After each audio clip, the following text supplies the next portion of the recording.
This deep dive is brought to you by CertFuel. They've got a full securities industry essentials course with, adaptive study quizzes, smart flashcards, and unlimited practice exams that are actually weighted just like the real thing. Check it out at certfuel.com. Highly recommended if you're taking the SIE. Oh, absolutely. Okay, so I want you to imagine for a second that it is, 2:14 p.m. on a random Tuesday. Just a totally average trading day. Right. And in the span of maybe 300 milliseconds. Which is, what, less time than it takes to blink? Literally less time than a literal blink. In that fraction of a second, 2 million shares of this massive blue chip tech company just changed hands. Poof, done. Yeah. And the buyer is sitting in London. The seller is, hanging out in Singapore. No human being spoke a single word. There were no bells ringing on some chaotic trading floor. Like the old movie scenes, right? Exactly. None of that. And the broader retail market didn't even see the trade happen until it was already completely over. It's wild when you actually think about the scale of it. It's totally wild. So welcome to the deep dive. Today, we are tearing into market structure. And if you are studying for the SIE exam, this is, it's the architecture of the entire financial universe you're trying to work in. Yeah, it is the absolute foundation. Market structure accounts for a full 16% of the SIE exam. Wow, 16%. So that's what, That's roughly 12 questions standing between you and a passing grade. That is a massive chunk. It really is. And the challenge here, the thing you have to realize, is that the exam writers, they do not care if you can just recite a flashcard definition. Right. They want to know if you actually get it. Exactly. They want to know if you understand the actual plumbing. How does a share get created? How does a price actually find equilibrium when things get crazy? And where do all those massive hidden pools of institutional money actually flow? Right. You have to know the mechanics. So we are going to map out that plumbing today. But honestly, reading a textbook about financial plumbing sounds like a great way to take a nap. It can be a little dry. Just a bit. So we're going to look at this through the lens of a few specific players. We've created this cast of recurring characters that we're going to follow through the whole ecosystem today. Because if you understand what motivates them, you understand the whole system. Exactly. Understanding their incentives is the key to unlocking the whole shebang. So first up, we have Frank the founder. Good old Frank. Right. Frank runs this mid-cap biotech firm. Let's say his company is developing this totally revolutionary neurotech device, like implantable sensors for early stroke detection. Sounds expensive. Very expensive. So Frank has successfully passed his FDA phase 2 trials, right? But to fund phase 3 and, actually build a manufacturing facility, he needs $500 million. So Frank is the issuer. That's his role. The issuer, right. And that is a critical starting point. Frank represents the fundamental reason financial markets even exist in the first place. Capital formation. Exactly. Capital formation. He has a great idea. He has the operational capacity, but he just lacks the immense capital required to actually scale the thing up. Okay, so that's Frank. Now, our second character is day trader Dan. Ah, Dan. Yeah, Dan is this highly aggressive algorithmic retail trader. He sits in a home office with 6 curved monitors, probably drinking his third energy drink. Analyzing order flow, momentum shifts. Yeah, macroeconomic data, all of it. And here's the thing about Dan. Dan does not care about Frank's stroke detection technology at all. Not even a little bit. He doesn't care if the company cures a disease or goes completely bankrupt in 5 years. Dan cares entirely about the price action today. He's looking to exploit these micro inefficiencies in the market to scalp, fractions of a percent on thousands of trades a week. Right. And Dan represents the speculative energy. He brings the retail liquidity to the market. He's the constant motion that keeps the gears turning every single day. Okay. And finally, operating in an entirely different stratosphere, we have institution Ingrid. The whale. The absolute whale. Ingrid is the chief investment officer of a massive sovereign wealth fund.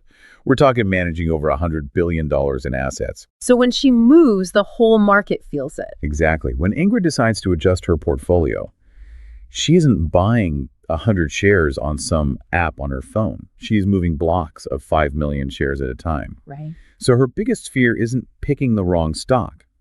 Her biggest fear is that her own massive size will just crush the market before she can even finish her trade. It's a very real problem at that scale. Yeah. So with Frank the founder, day trader Dan, and institution Ingrid all in play, let's start with a direct question for you, the listener. And I want you to think about this carefully. Listen close. If Frank the founder decides to sell his biotech stock and day trader Dan buys it on his app, who actually gets the cash? Think about it. I'm going to give you a beat. Okay, so to answer that accurately, we actually have to look at the chronological life cycle of a security. We have to start at the exact moment a share is born. Right. The birth of a security, and that happens exclusively in the primary market. The primary market. Yes.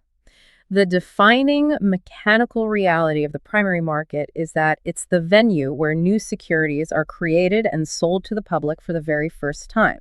So going back to what we just talked about, this is capital formation. This is Frank's arena. Exactly. This is where Frank lives. Let's trace the flow of funds here. Frank needs that $500 million for his phase 3 FDA trials, right? Yeah, he's got to build that factory. So his company, the issuer, creates brand new shares of ownership. They literally didn't exist yesterday. They offer these shares to the investing public. The investors hand over their capital, and they get the newly minted shares in return. Gotcha. And the absolute most critical takeaway for the exam here is the destination of the funds. In a primary market transaction, the issuer receives the proceeds. The issuer gets the money. Right. The money goes directly onto the balance sheet of Frank's biotech company. So it's basically like buying directly from the factory. Like if I buy a brand new tractor straight from John Deere, my cash goes to John Deere. Perfect analogy. They use that cash to build more tractors, pay their engineers, keep the lights on. They are the issuer. Exactly. But, and this is important, Frank can't just log onto a computer, hit a button that says print shares, and ask people for $500 million. Yeah. I imagine the SEC would have a problem with that. A massive problem. The regulatory framework doesn't allow it. The Securities Act of 1933 governs this entirely. The 1933 Act. Okay, so that's the one that regulates the primary market. Yes. It's often called the Truth in Securities Law. Its entire legislative purpose is to regulate the primary market. It demands full and fair disclosure of all material facts regarding a new issue so that an investor can make an actual informed decision. Right. No scamming people with fake stroke detectors. Exactly. And because Frank has to comply with this massive 1933 Act, he cannot navigate this alone. He needs an intermediary. He needs an investment bank to act as his underwriter. Ah, the underwriter. The financial gatekeeper. Let's dig into what the underwriter actually does, because on the SIE exam, they absolutely love testing the relationship between the issuer and the underwriter. They really do. So an underwriter performs 3 main functions: advising, syndicating, and distributing. Okay, advising, syndicating, distributing. First, they advise Frank on the structure of the deal. Like, how many shares should they issue? What's the optimal price point? So they're crunching the numbers. Right. Then, because a $500 million offering is a massive amount of risk for one single bank to handle, the lead underwriter forms a syndicate. So they essentially call up their friends, like, hey, we've got this huge biotech deal, let's share the risk. Yeah, they bring in other investment banks to share the risk and share the reward. The syndicate works together to distribute the new shares to the public. Got it. But the type of agreement they sign with Frank is a heavily tested concept. You really need to know this. There are 2 main types of underwriting commitments. Okay, what's the first one? The first is a firm commitment. In a firm commitment, the underwriting syndicate acts as a principal. Wait, meaning what? Meaning they actually use their own capital to buy the entire block of shares from Frank outright, and then they assume the risk of reselling those shares to the public themselves. Wait, let me make sure I have that straight. In a firm commitment, the bank literally writes Frank a check for $500 million today, takes the shares, and says, good luck with your clinical trials, Frank. We'll take it from here. That is exactly how it works. But what if the market suddenly crashes the very next day and nobody wants to buy biotech stocks? Then the bank is left holding the bag. They take the hit. Frank already has his money. He's safe. That is the dynamic. The bank takes on the inventory risk. And because they're taking on that massive risk, their fee... Which is the underwriting spread, right? Yes, the underwriting spread is going to be relatively high. The spread is just the difference between what the underwriter pays Frank for the shares and the public offering price they charge the investors. Okay, so that's firm commitment. What is the alternative? What if the bank looks at Frank's stroke tech and says, look, Frank, this is cool, but it's super risky. We are not putting our own $500 million on the line for this. Then they would enter into a best efforts underwriting agreement. Best efforts? That sounds less confident. It is. Under a best efforts arrangement, the underwriter acts merely as an agent. They do not buy the shares with their own capital. They simply promise to use their, best efforts to sell as many shares as possible to the public. So if they only manage to sell $300 million worth of shares, what happens? Frank only gets $300 million. The unsold shares just remain with Frank's company. The underwriter takes zero inventory risk, and therefore, their fee is much lower. Okay, that makes perfect sense. Firm commitment equals principal risk for the bank. Best efforts equals an agency function, and the risk stays with the issuer. You've got it. Awesome. Now let's talk about the documentation required by that 1933 Act, because this is where the exam sets incredibly specific, super sneaky vocabulary traps. Oh, they love vocabulary traps. We established Frank has to provide full and fair disclosure. What is the physical or, digital document actually called that he has to hand over to the investors? For corporate securities, like Frank's biotech stock, the formal disclosure document is called a prospectus. Prospectus. And it is an exhaustive legal document. It contains the company's audited financial statements, the bios of the executive team, a detailed explanation of the proposed use of the proceeds. Like literally itemizing how much goes to the phase 3 trials versus building the factory. Exactly that specific. Right. And most importantly, a massive section on risk factors. Ah, the risk factors. Yeah. Where they legally have to tell you every possible weird way this company could explode and lose all your money. Precisely. It protects the issuer from future lawsuits if the company fails, provided they disclose the risk up front. But the timeline of the prospectus is something you also need to understand. Okay, what about the timeline? Before the final price is actually set, while the underwriter is still just gauging interest from institutional investors like our character Ingrid, they circulate a preliminary version of the document. Wait, I know this one. That's the red herring. Yes, the preliminary prospectus, historically known as the red herring, because of this red disclaimer printed on the cover stating that the document is not yet finalized and the securities cannot actually be sold yet. So it's basically a preview. Yeah. It contains almost everything the final prospectus does, except for the final public offering price and the effective date. Okay, so corporate securities require a prospectus. Frank files his prospectus. But let's change the scenario. Yeah. What if the issuer isn't a biotech company? What if the issuer is the city of Chicago? Okay, municipality. Yeah, and they need to raise $1 billion to overhaul their water treatment infrastructure. They're issuing municipal bonds. They're creating new securities. The city gets the money to build the water plant. So we are still firmly in the primary market, right? Correct. Do they file a prospectus? No, they do not. And this is a guaranteed exam question. Guaranteed. Listen up, everyone.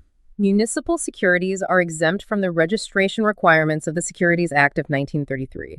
They operate under a totally different regulatory framework due to the concept of sovereign immunity and the separation of powers. So, a city does not file a prospectus with the SEC. But they still have to tell people what they're buying, right? Yes, they still have an ethical and market-driven obligation to provide full disclosure. The document they produce for a new municipal bond issue serves the exact same functional purpose as a prospectus, but legally and terminologically, it is called an official statement. Okay, listener, write this down in bold letters right now. I am going to quiz you. You're sitting there taking the SIE. The question asks, what document must be delivered to an investor purchasing a new issue of municipal revenue bonds? Mm-hmm. Answer A is prospectus. Answer B is red herring. Answer C is official statement. Think about it. Give it a second. It is the official statement. If you see the word municipal sitting next to the word prospectus, your brain needs to immediately reject it. Reject it completely. Corporate equals prospectus. Municipal equals official statement. It is a pure vocabulary trap, but understanding the regulatory difference behind it, that 1933 Act exemption, makes it so much easier to remember. Absolutely. All right, let's look at one more massive trap in the primary market. And this is about the terminology surrounding the types of offerings. This one trips up a lot of people. So Frank takes his biotech company public. That is the very first time the public can buy the shares. That is an initial public offering, an IPO. The company gets the money. It's a primary market transaction. Simple, right? Very straightforward. But let's say 5 years go by. The stroke detection device is a massive hit. Frank's company is doing great, and it's now publicly traded on the New York Stock Exchange. But now Frank wants to buy out a rival medical device company for $1 billion. He needs more capital. So he needs to raise more money. Yeah. So his company creates a brand new batch of shares that literally did not exist yesterday and sells them to the public to raise that $1 billion. What is this called, and what market is it in? Because the company is issuing additional shares after already being publicly traded, this is called a follow-on offering. A follow-on offering. And because brand new shares are being created and the proceeds are going directly to the issuer to fund that acquisition, it is unequivocally a primary market transaction. Now, here is where the exam will try to end your career before it starts. On the exam, you will see the phrase secondary offering. I want to be incredibly precise here.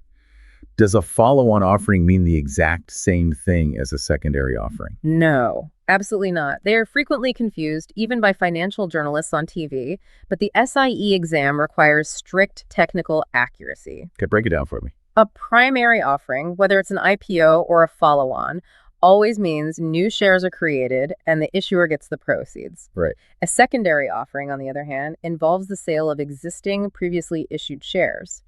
Wait, give me an example of that. Sure.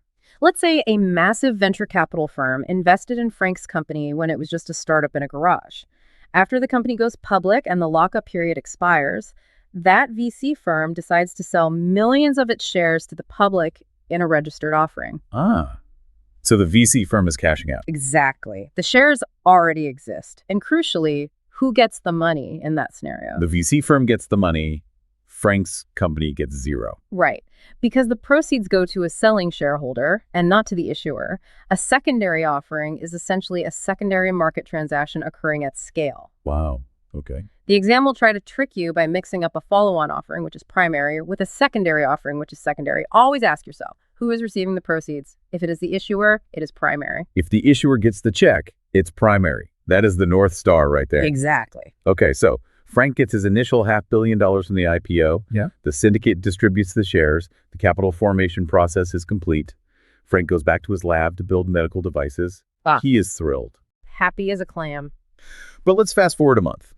One of the original investors who bought shares in the IPO realizes they have a massive tax bill coming up, and they need cash immediately. They want to sell their biotech shares. They need liquidity. Right. And they can't exactly call up Frank and ask for a refund. The primary market is a one-way street. So where do they go? They step into the secondary market. And this transition introduces the Securities Exchange Act of 1934. The 34 Act. So if 33 is primary, 34 is secondary. Exactly. If the 33 Act regulates the primary market and new issues, the 34 Act regulates the secondary market, the trading venues, and the broker-dealers. Gotcha. The secondary market is where previously issued securities are bought and sold among investors. This is day trader Dan's universe. Dan is back. Yeah, when Dan is sitting at his 6 monitors, executing rapid-fire trades, he is operating entirely within the secondary market. Okay, so let's definitively answer the question we posed to the listener at the very beginning of the show. If Dan buys 1,000 shares of Frank's biotech company on a random Tuesday, how much of Dan's money goes to Frank's company to help fund medical research? Absolutely zero. Not a single penny. The total disconnection of the issuer. Yes. In the secondary market, the selling investor receives the proceeds. The issuer is completely removed from the financial transaction. They are just a spectator watching their stock price fluctuate. To bring back my tractor analogy, John Deere sold me the tractor in the primary market. 5 years later, I sell that used tractor to my neighbor. My neighbor pays me, I get the cash. Right. John Deere does not knock on my door demanding a cut of the sale. They have nothing to do with it. The secondary market is essentially a highly sophisticated, highly regulated resale ecosystem. That's exactly what it is. But let's push deeper into the why of it all. Because if Frank doesn't get any money from secondary trading, why does he even care if his stock is traded? Why do we need this massive, complex secondary market at all? Well, there are 2 fundamental pillars that the secondary market provides, without which the primary market would completely collapse. Okay, what are they? They are liquidity and price discovery. Let's dissect liquidity first. Liquidity is not just the ability to sell an asset. What do you mean? Like, I can sell my couch on Craigslist? Does that make it liquid? Well, no. I can sell a house, but it might take 6 months, dozens of showings, and thousands in closing costs. That is an illiquid asset. Okay. Liquidity in the financial sense is the ability to convert an asset into cash quickly and crucially without a significant price concession. Meaning I don't have to slash the price by 40% just to find a buyer today. Exactly. Market depth and breadth create liquidity. If the original IPO investor knew that they would be locked into holding Frank's biotech stock for 10 years with absolutely no ability to sell it, they probably wouldn't have given Frank their money in the primary market. It's too risky. Right. The existence of a liquid secondary market provides the exit strategy. It lowers the risks for the initial investor, which in turn lowers the cost of capital for Frank. So day trader Dan, with all his frenetic buying and selling in these energy drinks, is actually performing a vital macroeconomic service. He is providing the liquidity that makes the original capital formation possible. He really is. Speculators and algorithmic traders are the grease in the gears. Okay, so that's liquidity. What about the second pillar? Price discovery. What does that mean in plain English? Price discovery is the continuous real-time process of determining the fair market value of an asset based on supply and demand. Okay, explain that. When the underwriter priced Frank's IPO, they set it at, let's say, $20 a share based on their financial models. But a month later, what is the company actually worth? I mean, who knows? Stuff changes. Exactly. What if a rumor leaks that the FDA is actually unhappy with the clinical trial data? Then the underwriter's original model is instantly obsolete. It's garbage. Right. It is a secondary market that determines the new reality. Every single trade executed between a buyer and a seller is a data point. It is a real-time negotiation. So if there's bad news, if there is a massive influx of sellers panicking over the FDA rumor, the supply overwhelms the demand, and the price drops rapidly until it finds a new equilibrium level where buyers are actually willing to step back in. oh wow. That dynamic polling of global sentiment, that is price discovery. So the secondary market is both the exit door and like the global voting machine for corporate value. That is super helpful. Yeah.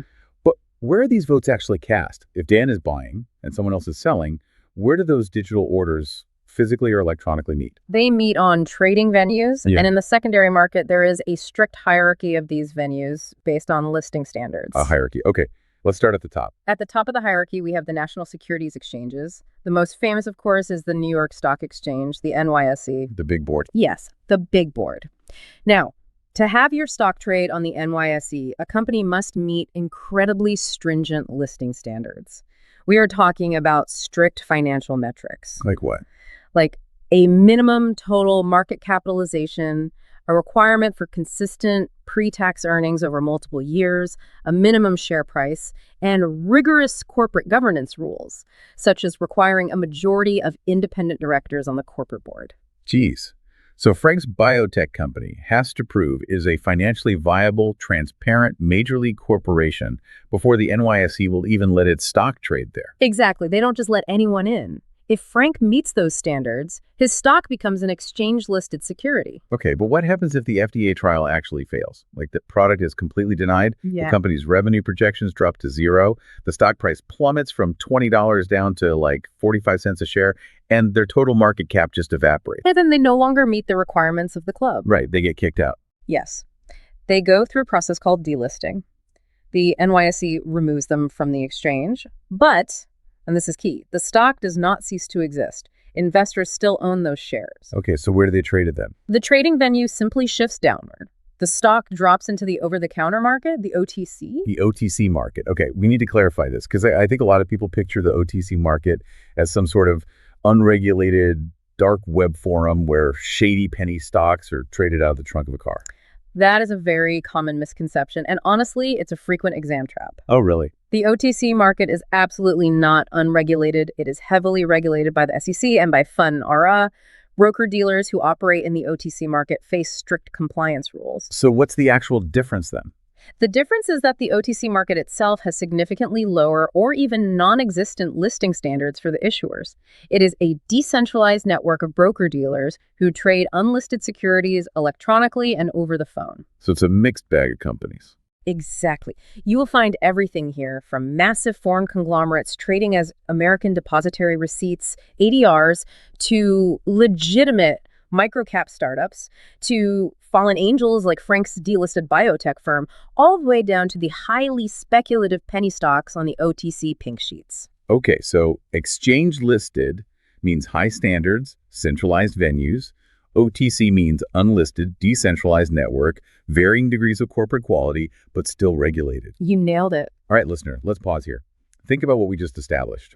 We know the difference between the primary market where money is raised and secondary market where shares are traded. We know the hierarchy of the venues. But now we need to take a massive step deeper. Time for the mechanics. Yeah, we need to look at the microscopic mechanics of how an order is actually matched and how a price is physically determined on these different venues, because the mechanism on the NYSE is fundamentally mechanically different from the mechanism in the OTC market, right? It is a complete structural divergence, and the exam will 100% test your ability to differentiate the two.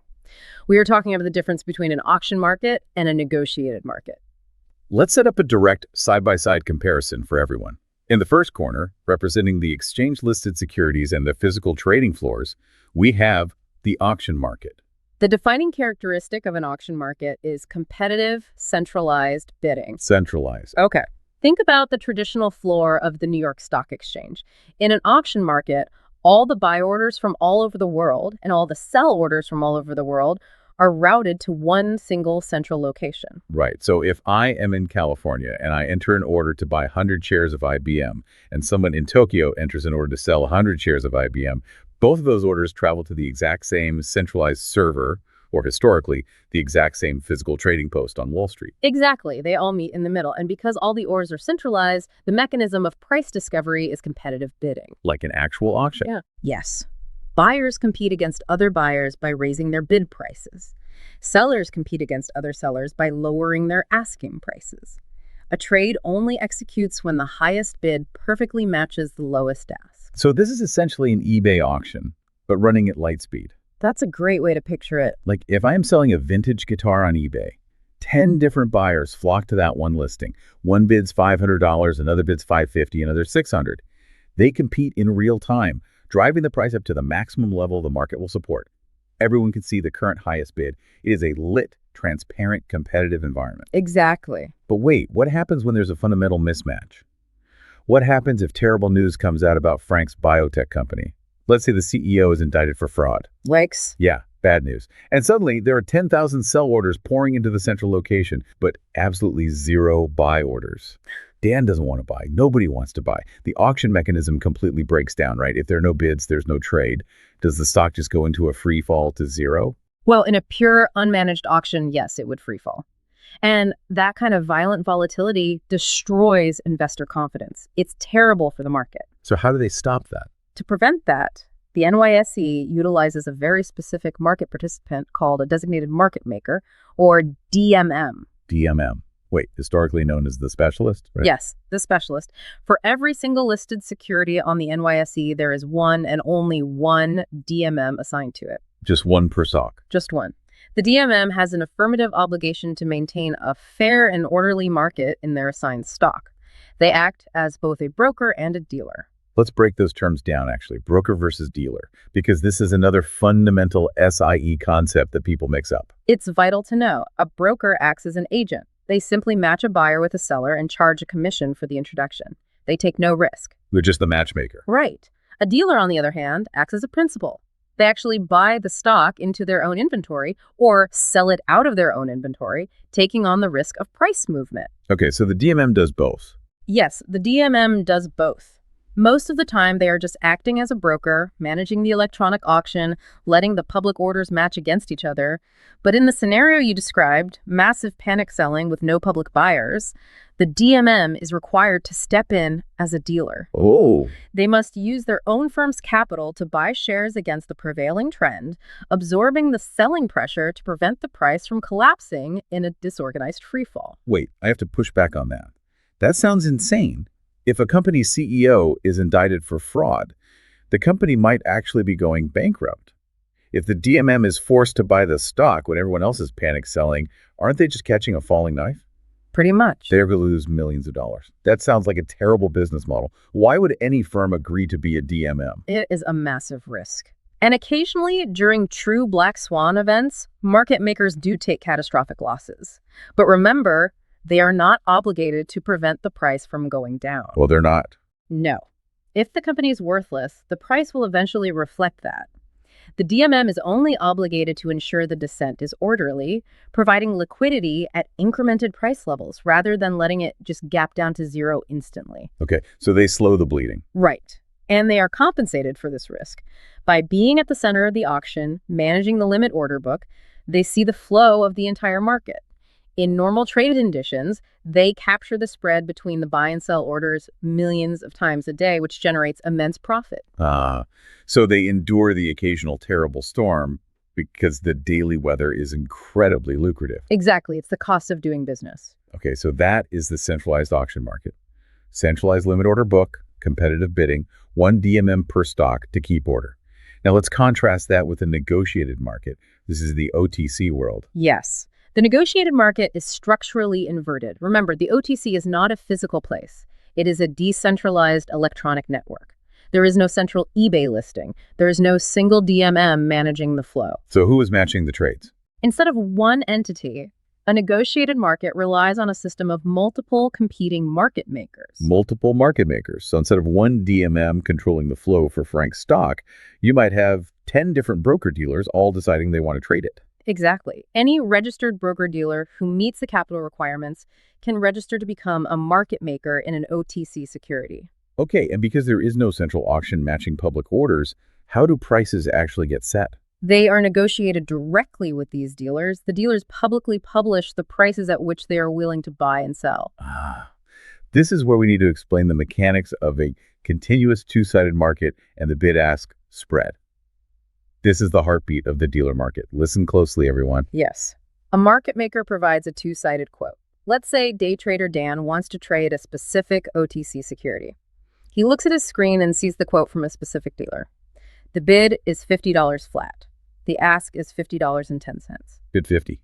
Ask 50.0. The bid is the price the dealer is willing to pay to buy the stock from Dan. The ask, which is sometimes called the offer, is the price the dealer demands to sell the stock to Dan. See, this is always confusing for beginners because it feels backwards. If I am Dan and I want to buy the stock, I have to pay the higher price, the ask of 50.10. If I want to sell my stock, the dealer only pays me the lower price, the bid of 50. The dealer always wins the fraction. Yes. From the customer's perspective, you always buy at the ask and sell at the bid. The dealer gets the edge. Right. And the difference between those two numbers, the 10 cents in this example, is the spread. In a negotiated dealer market, the spread is the market maker's profit margin. It actually replaces the commission. It does. It's basically the wholesale markup. Then, Like if I buy a TV from Best Buy bought it from the manufacturer for $400, which is their bid, and sells it to me for $500, their ask. They keep the $100 spread to pay for their stores, their employees, and to cover the risk that the TV just sits in their warehouse unsold for a year. that is an excellent comparison. The market maker is holding financial inventory. They face two massive risks that the spread compensates them for. What's the first one? First is inventory risk. They buy 1,000 shares at $50. While they're holding it, waiting for a buyer, the overall market tanks. The value of their inventory drops. They lose money. Makes sense. And the second? Second is adverse selection risk. This is the risk that the person trading against them knows something they don't. Like insider trading. Or just faster analysis. If an institutional hedge fund suddenly drops a massive sell order on a market maker, the market maker has to assume the hedge fund knows bad news is coming. The spread acts as a shock absorber against that risk. Okay, and here is a fascinating historical note about market structure and spreads. Prior to the early 2000s, U.S. stock markets actually traded in fractions. Yeah, people forget this. A stock wouldn't be priced at 50.10. It would be priced at 50 and an eighth or 50 and a quarter. Think about what that meant for the market makers. The smallest possible spread they could quote was a 1/16 of a dollar, which is 6.25 cents. Often the spread was an eighth of a dollar, which is 12.5 cents. That was a massive guaranteed profit margin on every single share traded. It was incredibly lucrative for the dealers. But then the SEC mandated decimalization. They forced the markets to price stocks in pennies and decimals. What did that do to the structure? It drastically compressed the spreads. Suddenly, a market maker couldn't demand an artificial 12.5-cent spread. They had to compete at the penny level. The spread shrank from 12.5 cents to 1 cent. Wow. This was brilliant for retail investors like day trader Dan.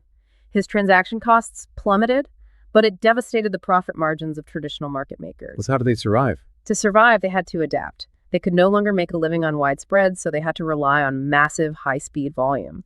This regulatory shift directly catalyzed the rise of algorithmic and high-frequency trading, HFT. So they built supercomputers to capture penny spreads millions of times a second to make up the difference. Exactly. That is incredible. A simple change from fractions to decimals completely reshaped the plumbing of global finance. Unintended consequences, right? Seriously.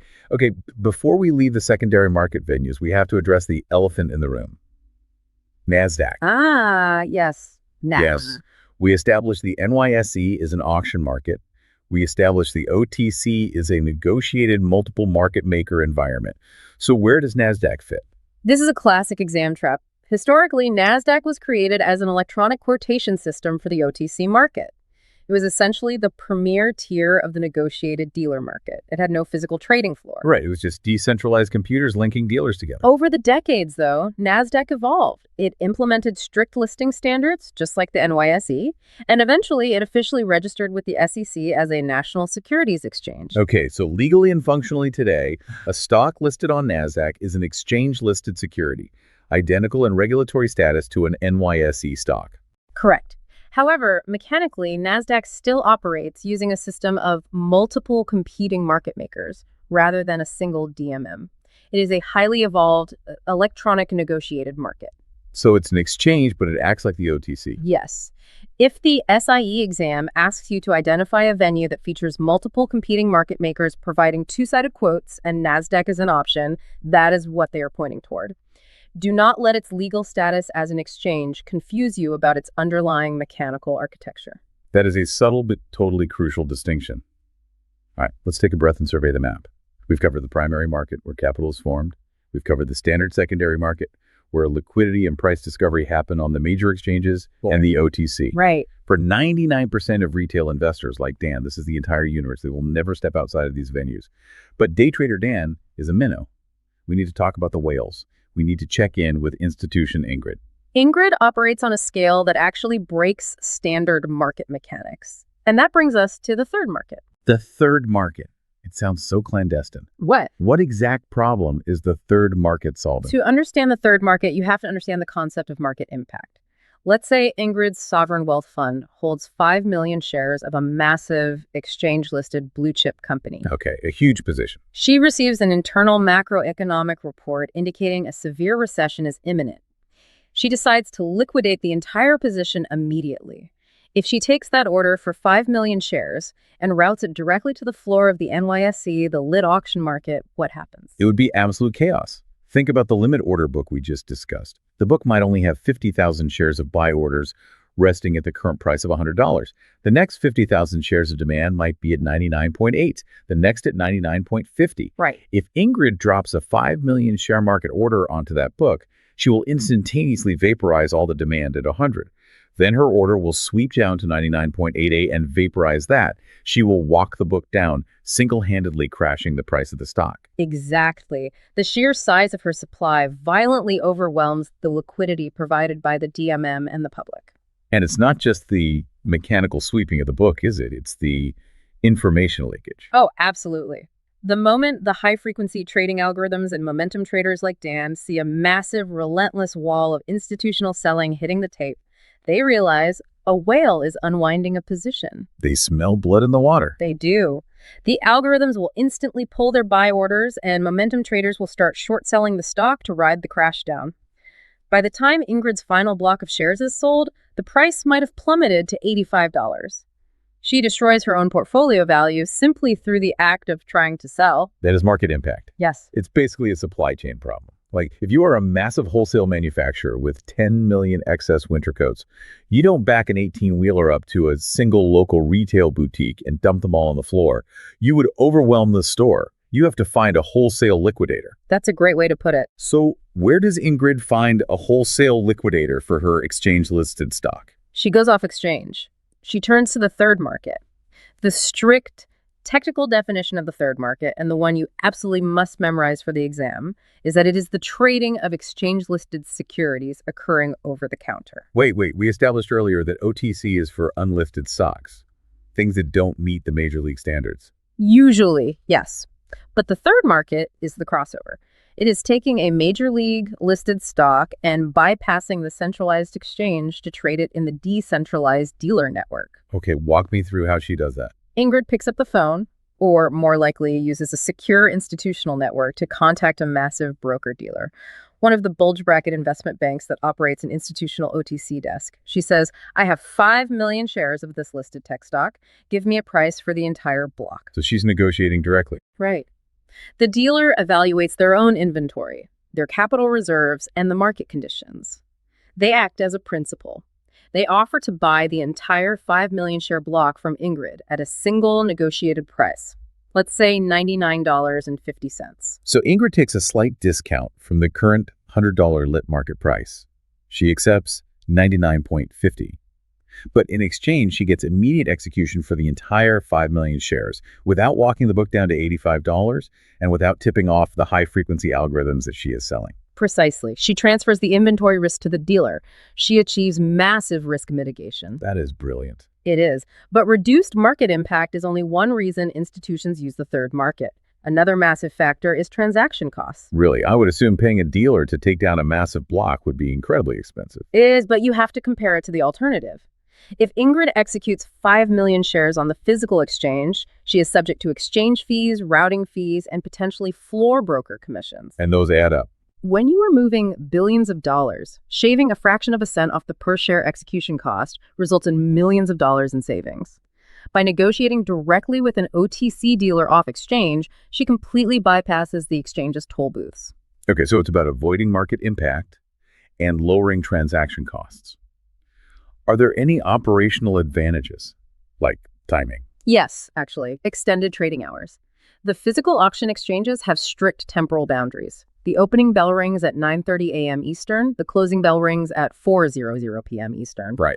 But global macroeconomic events do not care about the NYSE schedule. If a massive geopolitical crisis erupts at 7:00 p.m. in New York, Ingrid cannot afford to wait 14 hours for the lit market to open to adjust her sovereign wealth fund. She'd be wiped out. Exactly.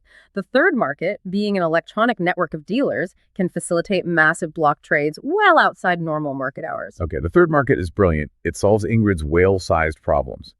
But I am going to look right at you, the listener, right now. I want you to dodge a bullet that the exam writers have loaded specifically for you. Oh, this is a big one. Listen closely. Is any trade that happens in the OTC market considered a third market trade? Give it a second. No. No, it is not. If day trader Dan buys 1,000 shares of Frank's delisted bankrupt biotech firm on the OTC pink sheets, that is just regular secondary market trading. Just normal OTC trading. The defining mandatory characteristic of the third market is that it must be an exchange-listed security trading off the exchange. If the stock is unlisted, it cannot be a third market trade. It is the crossover that defines it. That is an excellent clarification. And there is one more structural element of the third market to highlight. In our scenario, Ingrid transferred her risk to the broker-dealer. Right. The dealer bought the block. The dealer bought the block into their own inventory, acting as a principal, with the intention of slowly unwinding it later to make a profit. That means in the third market, there is still a middleman. There is still a highly capitalized intermediary taking a cut or a spread for providing that liquidity. The toll booth is still there. It's just a wholesale toll booth instead of a retail one. Exactly. Which leads to the ultimate question. What if Ingrid doesn't want to pay the toll at all? What if she wants to move 5 million shares without taking a discount, without paying a dealer spread, and without any market impact whatsoever? Is there a level deeper than the third market? There is. And it represents the absolute cutting edge of modern market structure. We are entering the fourth market. The fourth market.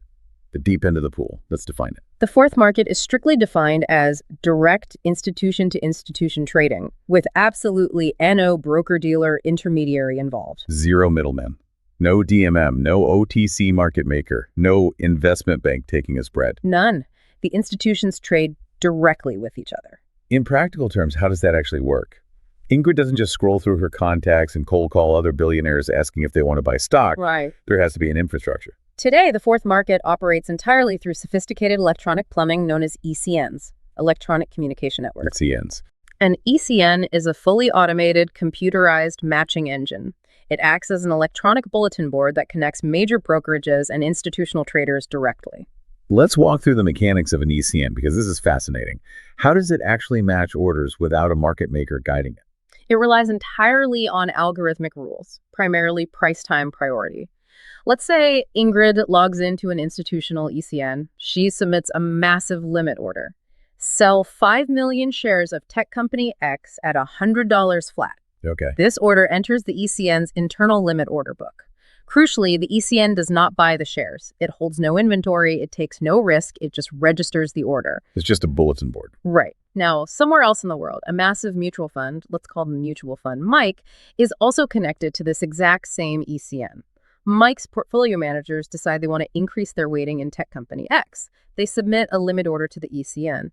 Buy 5 million shares at $100. So both orders are resting inside the ECN server. Exactly. The ECN's algorithm constantly scans its internal book. The moment Mike's buy order at 100 hits the server, the algorithm recognizes a perfect match with Ingrid's sell order at 100. In a fraction of a millisecond, the ECN executes the trade directly between Ingrid and Mike. No spread. No dealer markup. Exactly. Because there is no dealer taking inventory risk, the institutions bypass the spread entirely. The ECN simply charges a tiny... Meaning, when Ingrid submits her order to sell 5 million shares, it is completely invisible. Correct. The order rests silently on the ECN server. It is not broadcast to the public tape. Day trader Dan cannot see it. More importantly, the high-frequency algorithms cannot see it. Wow. If an algorithm cannot see the order, it cannot ping the market to figure out Ingrid's intentions, and it cannot trade ahead of her to manipulate the price.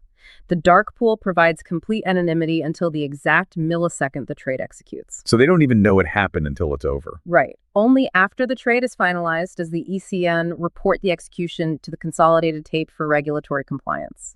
By the time the broader market sees the 5 million share print, the transaction is already over. Market impact is completely eliminated. It's literally like two submarines silently meeting at the bottom of the ocean, exchanging cargo, and disappearing before the surface ships even know they were there. That is an incredibly apt metaphor. And because of these massive advantages, cost reduction and anonymity, a massive percentage of total daily trading volume in the United States now occurs off-exchange in these dark pools and ECNs. I want to explicitly contrast the third market and the fourth market for the listener, because this is where the exam writers make their money. They will describe a scenario and force you to categorize it. So let's do a quick side-by-side. Let's do it. In the third market, Ingrid is trading an exchange-listed stock. Is there a broker-dealer involved? Yes. In the third market, a broker-dealer acts as a principal, taking the other side of the trade and capturing a spread. Okay.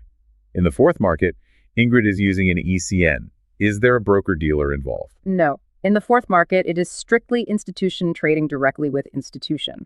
The ECN acts only as an automated matching engine, not a principal dealer. And what types of securities can trade in the fourth market? Is it only listed stocks like the third market? No. ECNs can be programmed to match orders for exchange-listed securities, OTC unlisted securities, and even fixed income products. The fourth market is defined by the absence of the middleman, not the listing status of the security. Listener, if you want a memory trick for this, use the rule of fours. The word 4 has 4 letters. The word 0 has 4 letters. Fourth market equals 0 middlemen.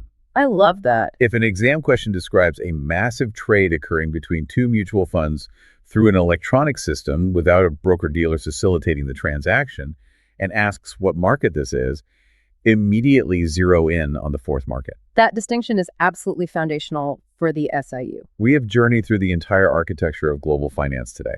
We watched Frank the founder conceptualize a company, hire an underwriter, file a prospectus under the 1933 Act, and raise $500 million in capital in the primary market. And then we watched day trader Dan provide liquidity and drive continuous price discovery in the secondary market under the 1934 Act. We got under the hood and examined how a centralized auction market relies on a designated market maker to maintain order, while a decentralized negotiated market relies on multiple dealers risking their capital to capture the bid-ask spread. We followed institution Ingrid as she navigated the wholesale supply chain, using the third market to negotiate block trades off exchange with dealers to minimize market impact. And finally, we watched the titans of finance cut out the intermediaries entirely, slipping into the dark pools of the fourth market to execute massive trades silently via ECN matching algorithms. When you lay it out sequentially like that, you can see that the market isn't just a chaotic casino. It is a highly rational, layered ecosystem where every single venue exists to solve a specific problem regarding capital, liquidity, or scale. It's financial engineering in its purest form. All right, listener, we are at the finish line. It is time for the rapid-fire recap. We're going to distill the absolute most critical, highly testable takeaways from this entire deep dive. Yeah. Grab your mental highlighter. Let's do it. Point number 1, the primary market. This is the venue for capital formation. New shares are created. The golden, unbreakable rule. The issuer receives the proceeds. Yes, and the documentation requires strict adherence to the 1933 Act. Corporate issues require a prospectus. Municipal issues require an official statement. And beware the trap. A follow-on offering creates new shares, so it is a primary market transaction. Right. A secondary offering sells existing shares, so it is a secondary market transaction. Point number 2, the secondary market. Regulated by the Securities Exchange Act of 1934, this is where previously issued existing shares are traded. The selling investor receives money. The issuer gets absolutely nothing. This market provides the 2 essential pillars of modern finance, liquidity and price discovery. Point number 3, pricing mechanisms. The auction market, such as the physical NYSE floor, utilizes centralized competitive bidding. Order is maintained by a single designated market maker who has an affirmative obligation to step in during severe volatility. And the negotiated market, such as the OTC network, is decentralized. It relies on multiple competing market makers who post 2-sided quotes. They take on inventory and adverse selection risk, and they are compensated by capturing the bid-ask spread. Point number 4, the third market, strictly defined as the trading of exchange-listed securities in the over-the-counter market. Institutional investors utilize this to reduce market impact, lower transaction costs, and trade outside standard exchange hours. However, a broker-dealer is still involved as a principal intermediary. Point number 5, the fourth market, the realm of the dark pools.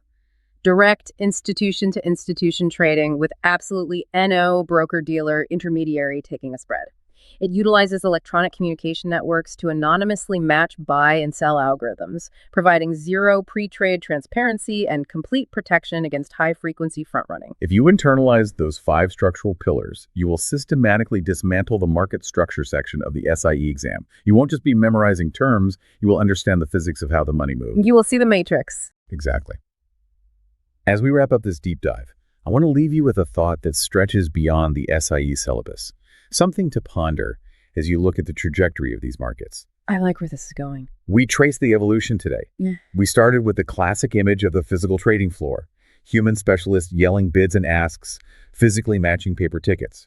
Then we saw the transition to electronic dealer networks, forced by decimalization to rely on high-frequency algorithms to capture penny spreads. Right. And we ended in the total silent automation of the fourth market, where ECN algorithms instantly match billions of dollars between institutions without a single human intermediary or dealer spread involved. It's a clear trajectory toward total disintermediation. Exactly. So here's the provocative question for the future. As artificial intelligence models become infinitely faster and as decentralized blockchain ledgers potentially provide perfect instantaneous settlement, will the traditional role of the dealer or the market maker eventually go extinct? Will we reach a point in 10 or 20 years where the entire global financial ecosystem, retail, institutional, everything, collapses into one unified, perfectly efficient, automated fourth market? A market with zero spreads, zero middlemen, and frictionless matching for every single trade on Earth. If the history of market structure teaches us anything, it's that technology aggressively hunts down and eliminates inefficiencies. The spread is an inefficiency. The middleman is an inefficiency. It is a fascinating and potentially terrifying thought for Wall Street. Something to think about while you're drilling those practice exams. Thank you for joining us on this massive deep dive into market structure. Keep grinding, keep questioning how the plumbing actually works. We will catch you on the next one. Good luck on the SIE.